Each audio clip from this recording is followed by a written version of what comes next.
নমস্কাৰ এই মুহূৰ্তত জনাইছো অসমৰ প্ৰত্যেকগৰাকী জনসাধাৰণৰ বাবে কেইবাটাও গুৰুত্বপূৰ্ণ খবৰ। আজি হৈছে 6 জুন। আজি আমাৰ প্ৰথমটো গুৰুত্বপূৰ্ণ খবৰ। ঈদৰ পূৰ্বে মুছলমানক বাবুকি এবাৰ বিজেপি মন্ত্ৰীৰ। এই মুহূৰ্তত জনাইছো ৰাজ্যবাসীৰ বাবে এক ডাঙৰ খবৰ। ঈদৰ পূৰ্বে মুছলমানক বাবুকি এবাৰ বিজেপি মন্ত্ৰীৰ। ঈদত কুৰবানী দিলে গ্ৰেপ্তাৰৰ বাবুকি এবাৰ বিজেপি মন্ত্ৰীৰ। এইখন পাকিস্তান নহয়, ইয়াত শৰিয়াত আইন নচলে আৰু কুৰবানী দিলে জেললৈ বৰাই দিয়াৰ সংকাৰ এবাৰ মুছলমানসকলক। হিন্দু লোকে বসবাস কৰা অঞ্চলত কুৰবানী দিলে জেলত বৰাই দিয়াৰ বাবুকি এবাৰ বিজেপি নেতাৰ। এইখন আমাৰ হিন্দু ৰাষ্ট্ৰ হয়, পাকিস্তান নহয়। ইয়াত আম্বেদকাৰৰ আইন চলে, শৰিয়াত নহয়। আৰু আমাৰ হিন্দুত্ব চৰকাৰে একচন ল'ব, কাকে ৰেহাই নিদিয়ে বুলি মন্তব্য মহাৰাষ্ট্ৰৰ বিজেপি নেতা হিতেশ ৰাণে দিছে গুৰুত্বপূৰ্ণ সংকাৰ। এই মুহূৰ্তত জনাইছো আমাৰ দ্বিতীয় নম্বৰ খবৰটোলৈ। আমাৰ দ্বিতীয় নম্বৰ খবৰতে আছে ডাঙৰ খবৰ। গছ পুলি ৰোৱা মহিলাৰ বাবে আহি গৈছে এক ডাঙৰ খবৰ। 9 জুনত প্ৰকাশ পাব চূড়ান্ত তালিকা। 9 জুনত প্ৰকাশ পাব চূড়ান্ত তালিকা। কোন জিলাৰ মহিলাই কেতিয়া লাভ কৰিব ধন সবিশেষ জানি লওক। আত্মসহায়ক গোটৰ 10,000 টকা লাভৰ তালিকা প্ৰকাশ কৰা হৈছে ইতিমধ্যে।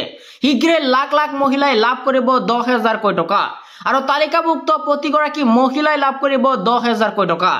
অহা 9 তাৰিখে প্ৰকাশ পাব ধন লাভৰ তালিকা। এই মুহূৰ্তত জনাইছো আমাৰ তৃতীয় নম্বৰ খবৰটোলৈ। আমাৰ তৃতীয় নম্বৰ খবৰতে আছে ডাঙৰ খবৰ। শনিবাৰে ইচ্ছামতে বাছ ভাড়া লৈছে 500ৰ পৰা 1,000 টকা পৰ্যন্ত জালুকবাৰীত। এই মুহূৰ্তত জনাইছো এক ডাঙৰ খবৰ। শনিবাৰে গইনালৈ মনৰ ইচ্ছামতে ভাড়া সংগ্ৰহ এবাৰ বাছ চালক হিন্দিমিনৰ। 500 টকাৰ পৰা 1,000 টকালৈকে ভাড়া সংগ্ৰহ কৰিছে বাছসমূহে। আৰু জালুকবাৰীত গড়লৈ যাবলৈ শ শ লোকৰ ভিৰ জমিছে আৰু প্ৰতিটো ভাড়াতে দাম বৃদ্ধি চালকৰ। এই মুহূৰ্তত জনাইছো আমাৰ 5 নম্বৰ খবৰটোলৈ। আমাৰ 5 নম্বৰ খবৰতে আছে ডাঙৰ খবৰ। নিপকুৰ বিৰুদ্ধে তীব্ৰ আন্দোলন ঘোষণা এবাৰ বিলাসী থানাৰ। বানত ক্ষতিগ্ৰস্ত লোকক ক্ষতিপূৰণ দিব লাগিব। এই মুহূৰ্তত জনাইছো আমাৰ ডাঙৰ খবৰ। নিপকুৰ বিৰুদ্ধে ৰাজ্যত চলিব এবাৰ তীব্ৰ প্ৰতিবাদ। নিপকুৰ বাবে লখিমপুৰত সৃষ্টি হৈছে ভয়াৱহ বান পৰিস্থিতি আৰু বানত ক্ষতিগ্ৰস্ত প্ৰতিটো পৰিয়ালক নিপকুৱে দিব লাগিব ক্ষতিপূৰণ। আৰু নিপকুৰ বাবে আজি প্ৰত্যেক খিলঞ্জীয়া মানুহৰ চকুত চকুপানী। নিপকুৰ বন্দামি ইয়াত চলিবলৈ দিয়া নহব বুলি বিলাসী থানাৰ সংকাৰ। আৰু নিপকুৰ গাৰ্ডৱাল নিৰ্মাণ নকৰা কেনেকৈ পানী এৰি দিলে।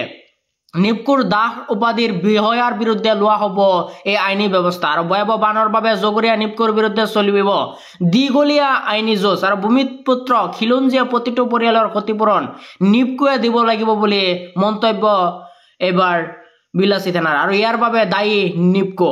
এই মুহূৰ্তত জনাইছো আমাৰ 6 নম্বৰ খবৰটোলৈ। আমাৰ 6 নম্বৰ খবৰত আছে ডাঙৰ খবৰ। নেলাগে মুছলমানক, ঈদৰ দিনাই হ'ব তীব্ৰ প্ৰতিবাদ। বিজেপি চৰকাৰৰ এনে কাৰ্যৰ বিৰুদ্ধে তীব্ৰ গণতান্ত্ৰিক প্ৰতিবাদ সাব্যস্ত কৰিব এইবাৰ নেমচুৱে। একোটা পৰিয়ালৰ 4জন সদস্য ভাৰতে এজন কেনেকৈ অবৈধ বাংলাদেশী হয়। মুছলমানক টাৰ্গেট কৰি ভোটাৰ সজাইছে এইবাৰ বিজেপি চৰকাৰে। সেই সকলো লোকক বাংলাদেশী সজোৱা হৈছে আৰু অসমত যিসকল প্ৰকৃত বাংলাদেশী তেওঁলোকক বহিষ্কাৰ কৰক। আৰু কিন্তু অবৈধ বাংলাদেশীৰ নামত প্ৰকৃত ভাৰতীয়ক কিয় হাৰাশাস্তি কৰা হৈছে আৰু আন্দোলনৰ জৰিয়তে মুছলমানক জীয়াই ৰাখিব লাগে। এই মুহূৰ্তত জনাইছো আমাৰ 7 নম্বৰ খবৰটোলৈ। আমাৰ 7 নম্বৰ খবৰত আছে ডাঙৰ খবৰ। BPL কাৰ্ড থাকিলে আপুনি লাভ কৰিব 25,000 টকা। আপোনাৰ BPL কাৰ্ড আছে নেকি? উপাৰ্জনকাৰী মৃত্যু হলে পাব 25,000 টকা। আৰু আৰ্থিকভাৱে অনগ্ৰসৰজনলৈ চৰকাৰৰ সহায়ৰ হাত। BPL পৰিয়ালৰ উপাৰ্জনকাৰীৰ মৃত্যু হলে কেন্দ্ৰীয় চৰকাৰে দিব 20,000 টকা আৰু ৰাজ্য চৰকাৰৰ পৰা অতিৰিক্তভাৱে পাব 5,000 টকা। সৰ্বমুঠ 25,000 টকা লাভ কৰিব আৰ্থিক অনুগ্ৰহৰ পৰিয়ালে। আৰু বিগত 3 বছৰত 2,772টা পৰিয়ালে এই সহায় লাভ কৰি আহিছে।